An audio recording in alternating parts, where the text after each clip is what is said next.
my dear students, principal, teachers and parents, Manjusha Pahadi की ओर से प्यार भरा नमस्कार। इस लॉकडाउन पीरियड में ऑनलाइन स्टडीज़ चल रही है। आज हम लोग कक्षा 5वीं से लेकर 10वीं तक के स्टूडेंट्स का विचार करेंगे। कोरोना महामारी चल रही है और जान है तो जहान है, इस उक्ति के अनुसार सभी लोग घर में सुरक्षित हैं, पर स्टूडेंट्स की प्रगति रुक न जाए, इसीलिए शिक्षा मंत्रालय, हमारे संस्था चालक, प्रिंसिपल, टीचर, सभी लोग अपने स्टूडेंट्स के लिए बहुत ज़्यादा परिश्रम कर रहे हैं। जानते हो ना आप, देखिए ना, आप घर पर बैठे हो, लेकिन आपकी प्रगति के लिए आपके टीचर्स हर सब्जेक्ट के आपको ऑनलाइन ऑडियो बनाकर भेज रहे हैं, वीडियो बनाकर भेज रहे हैं और उसे आपको सुनकर अपनी पढ़ाई करना है। बहुत परिश्रम का कार्य है। बड़ी लगन से, मेहनत से अपने स्टूडेंट्स को हर पल आँखों के सामने रखकर वे इस तरह के ऑडियो वीडियो बना रहे हैं और एक्सपर्ट टीचर्स के द्वारा भी आपको अच्छे अच्छे ऑडियो भेजकर आपको पढ़ाई में मदद की जा रही है। यह जो अध्यापन और अध्ययन का सिलसिला शुरू है दोस्तों, तो उसमें आपका सहयोग टीचर के लिए बहुत ज़्यादा ज़रूरी है। देखिए ना छात्रों, वे आपके लिए ऑनलाइन एग्ज़ाम भी ले रहे हैं और आपके पेपर भी चेक कर रहे हैं, आपको रिज़ल्ट भी बता रहे हैं, आपको पढ़ाई में और क्या कोशिश करना चाहिए, इसके लिए वे आपको मार्गदर्शन भी कर रहे हैं। सभी टीचर्स, सभी के लिए स्टूडेंट्स की ओर से आपका बहुत बहुत धन्यवाद। मेरी ओर से भी आपका बहुत बहुत शुक्रिया। और मैं ये बात भी आपसे केवल निवेदन भर करना चाहती हूँ कि जब आप अपने अच्छे अच्छे वीडियो भेजें तो स्टूडेंट्स का हौसला अफजाई करने के लिए उन्हें अपने सब्जेक्ट के पहले अच्छे अच्छे ऐसे कोटेशन दीजिए, ताकि उनका आत्मविश्वास और ज़्यादा बढ़ सके, उनके विल पावर को मजबूती मिल सके।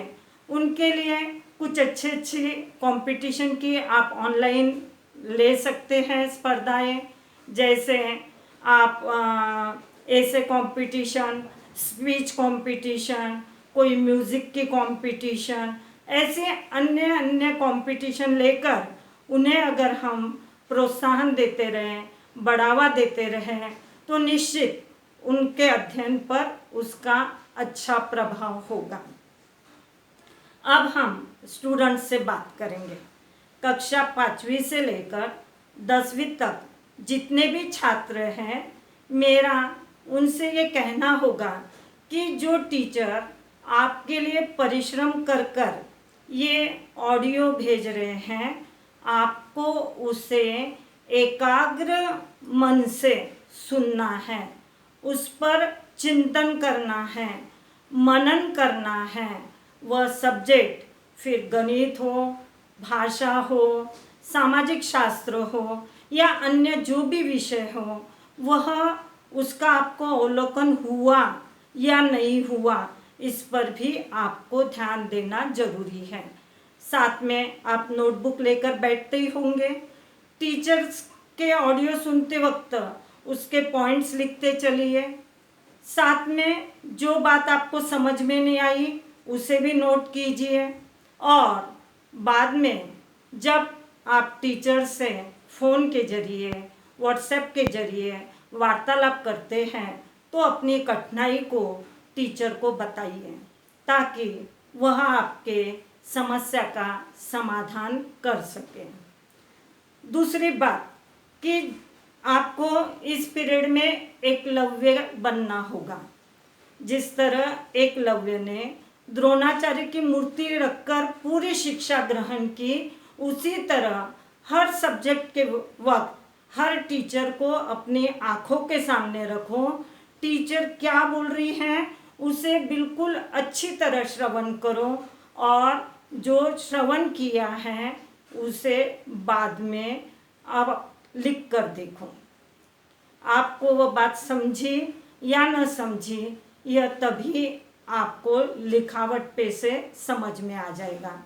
छात्रों, इसके साथ जब टीचर आपकी ऑनलाइन एग्ज़ाम ले रही है तब आपको ईमानदारी से वो प्रश्न पत्र हल करना है, उसके उत्तर लिखना है, क्योंकि अभी कठिन दौर चल रहा है और इस कठिन दौर में आपको स्वयं अध्ययन करना है, ईमानदारी से करना है।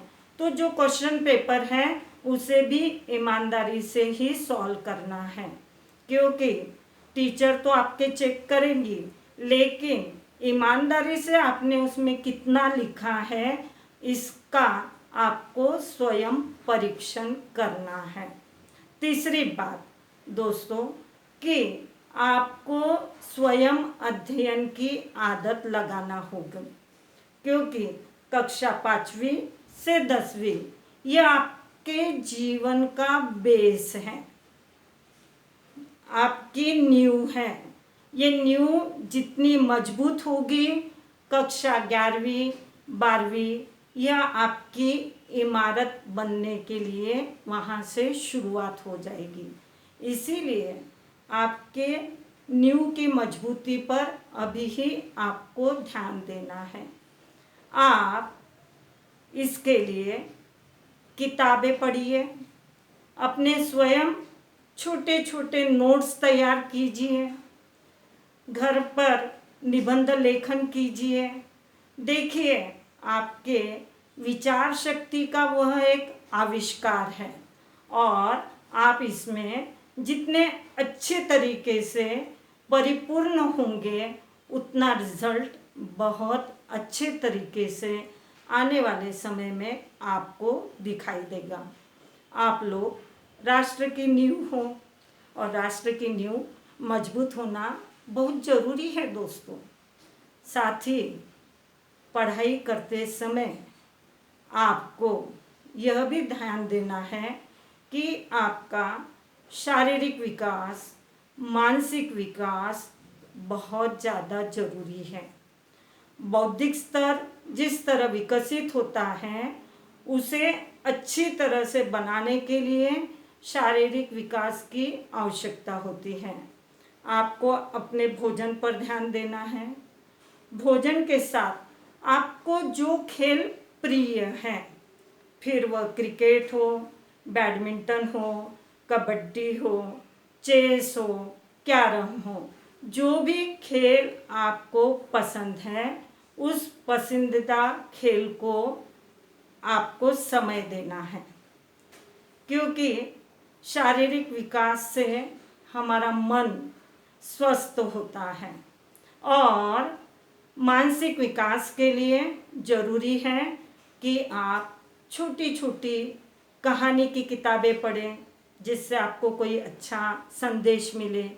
महापुरुषों की छोटी छोटी गाथाएं पढ़ें, जिससे आपके जीवन को आकार प्राप्त हो सके, क्योंकि यह कक्षा 5वीं से 10वीं या उम्र 11 से लेकर 16-17 तक यह किशोरा अवस्था है, टीनेज है। मन बड़ा चंचल होता है, इधर उधर भटकने को तत्पर रहता है। कहा भी गया है कि जैसी संगत वैसी रंगत, कि जिसके सानिध्य में आप रहोगे वैसे हमारे जीवन को आकार मिलता है। तो जीवन को अच्छे आकार मिलने के लिए ये ज़रूरी है कि किताबों को हम अपना मित्र बनाएं, खेल को हम अपना मित्र बनाएं। इससे हमारे बुद्धि का विकास भी अपने आप होता है। मित्रों, मेरे प्रिय छात्रों, आपसे मैं ये भी गुजारिश करूँगी कि इस कठिन दौर में आपको अपने शिक्षकों का रिस्पेक्ट करना है, उन्हें सहयोग करना है। वह जो बात आपके लिए कह रहे हैं उसे मानकर उसी मार्ग पर आपको चलना है। साथ ही साथ आपको mobile, laptop, TV, audio, video जब आपके टाइम टेबल चल रहे हैं हर विषय के, उस समय तक इनका सदुपयोग कीजिए, बाद में इनसे दूर रहिए। मेरे कहने का तात्पर्य समझ गए होंगे आप। अन्यथा क्या होता है, फिर वक्त मिला वीडियो पर गेम, मोबाइल पर गेम, दिन भर टीवी देखना, सीरियल देखना। मनोरंजन जरूरी है लेकिन सीमित समय के लिए, और उसका हम दुरुपयोग तो नहीं कर रहे, क्योंकि यह वह समय है कि आप अध्ययन के लिए जितना समय देंगे आपका भविष्य सुनहरा होगा। आपको एक कहावत पता है, time and tide wait for none, कि समय और सागर में आने वाला तूफान किसी की प्रतीक्षा नहीं करता। तो आपको जो समय अभी मिल रहा है, लॉकडाउन पीरियड में ज़्यादा समय मिल रहा है, तो आपको क्या करना है, समय का सदुपयोग करना है। जितने अच्छे से आप समय का सदुपयोग करोगे उतना अच्छा आपका जीवन होगा। और अब इसके साथ ही मेरा आपके पेरेंट्स से यह निवेदन रहेगा कि इस समय या इस किशोरावस्था में आपके बच्चों को आपका सहयोग, अपनत्व और समय की बहुत आवश्यकता है। वह क्या कर रहा है इस पर आप दूर से अपनी नज़र रखिए। दबाव तंत्र का उपयोग ना कीजिए, क्योंकि अत्यधिक दबाव अपने बच्चों को कभी कभी गलत मार्ग पर ले जा सकता है। उसकी पढ़ाई कैसी चल रही, पढ़ाई में उसे कौन सी बातों की आवश्यकता है, कहाँ उसे आपके सहयोग की आवश्यकता है, इस बात को देखिए। उसे समय समय पर प्रेरणा दीजिए। कुछ अच्छा पढ़ाई में कार्य किया, खेल में अच्छा कार्य किया, उसे प्रोत्साहन दीजिए और शाबाशियाँ भी दीजिए। हर समय डांटते रहेंगे तो कहीं हमारा बच्चा हमारे हाथ से दूर तो नहीं हो रहा, इस पर भी ध्यान देना बहुत ज़्यादा ज़रूरी है। साथ ही साथ जब वह अध्ययन कर रहा है तो ये इस बात को समझ ले कि उसकी रुचि कौन से क्षेत्र में है, वह कौन से क्षेत्र की ओर अग्रसर होना चाहता है। दबाव मत डालिए, और जब जिस क्षेत्र में उसकी रुचि हो उसके लिए उसे बढ़ावा दीजिए, ताकि फिर कक्षा 10वीं के बाद 11वीं में वह अपनी मनचाही फैकल्टी को लेकर या अपने शाखा में प्रवेश लेकर अपना अध्ययन रुचि के साथ कर सके। उसके जीवन के लक्ष्य को, मंजिल को बनाने के लिए आप अभी उसके लिए मार्गदर्शक की भूमिका कीजिए, क्योंकि कक्षा 9th और 10th ये बहुत ज़्यादा महत्वपूर्ण है। अभी उसे जितने अच्छे अंक आएंगे उसके लिए प्रगति के दरवाजे खुल जाएंगे। इसीलिए उसे अपना अमूल्य समय दीजिए। कई बार ऐसा होता है कि पिता अपने बिजनेस में या नौकरी में व्यस्त रहते हैं, माँ अगर नौकरी करती है तो नौकरी में, या घर रहती है तो काम से उन्हें फुर्सत नहीं मिलती। लेकिन अभी लॉकडाउन का पीरियड है, आप उसे समय दीजिए, उसके मन के बात को जानिए और उस दिशा की ओर उसे आगे बढ़ाने में पूरी तरह से सहयोग दीजिए। अब इसके बाद मैं अपने प्यारे प्यारे छात्रों से, स्टूडेंट्स से एक निवेदन ये भी करना चाहती हूँ कि आपके माता पिता ने आपको अध्ययन के लिए अगर नया मोबाइल ले दिया है, लैपटॉप ले दिया है, तो जो आपका पुराना मोबाइल है, लैपटॉप है, उसे ऐसे मित्रों को दीजिए जिसे उसकी बहुत ज़्यादा ज़रूरत है, ताकि वह भी आपकी तरह पढ़ाई कर सके और प्रगति के रास्ते पर आगे बढ़ सके।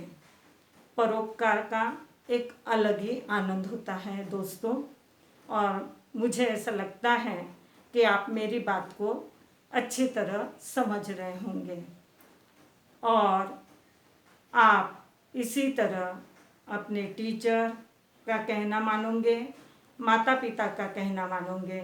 और किशोर अवस्था बड़ी नाजुक अवस्था है। इस अवस्था में स्वयं के संतुलन को बनाकर रखोगे। आज इतना ही दोस्तों, धन्यवाद।